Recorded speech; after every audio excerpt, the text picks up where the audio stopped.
Thanks so much, Bob. Bob's down there talking about cold temperatures. I'm up here talking cruises to warm destinations. Joining me is the cruise guy, Stuart Chiron. And it's so good to see you because I've interviewed you before.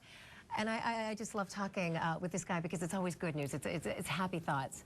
So let's not talk about your cruises to Alaska. Let's talk about the warm ones. And let's start by, it's always so exciting to hear about the new ships. And every year there's new ones. This year's no exception. Well, there were 6 last year. We're going to have another 6 coming in this year.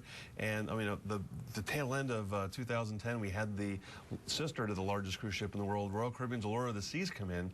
And, some people say, how big is she? Well, she's 225,000 tons. Hard to imagine. Carrying 5,400 passengers. She's 6,300 passengers full.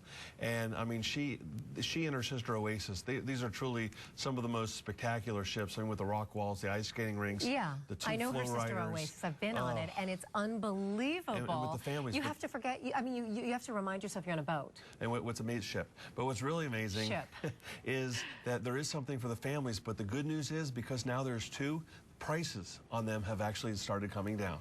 Well, I was going to say, what recession? If there are more ships, and you and I were chatting earlier, and apparently these cruises are still selling out and still filling the boats.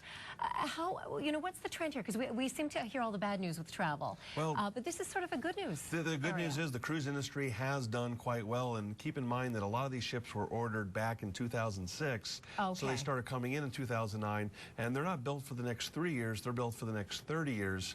But the good news is that during these times, fuel and just the air prices are going up, so people are looking for something that's more cost-conscious, value-added for their dollar, and more people are choosing cruising today that never would have done prior. So, all right, Stuart, how do you find the perfect cruise? So they're sold now.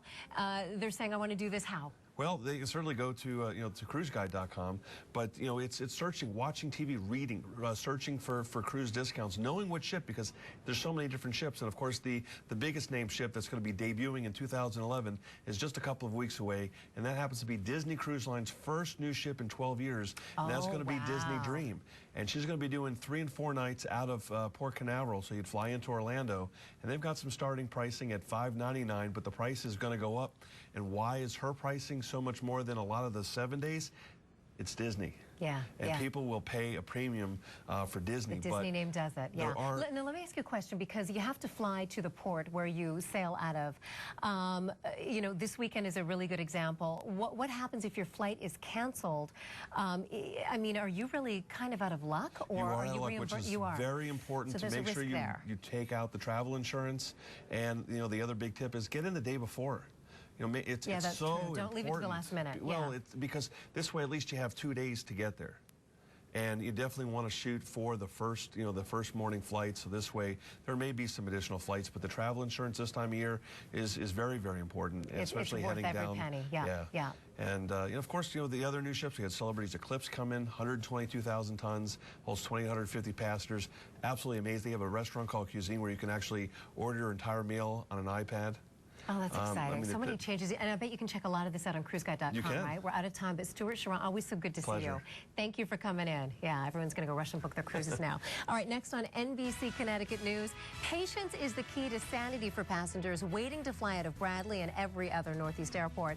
The latest on the untangling of the storm delays. And the cold extends to the south, where crops could be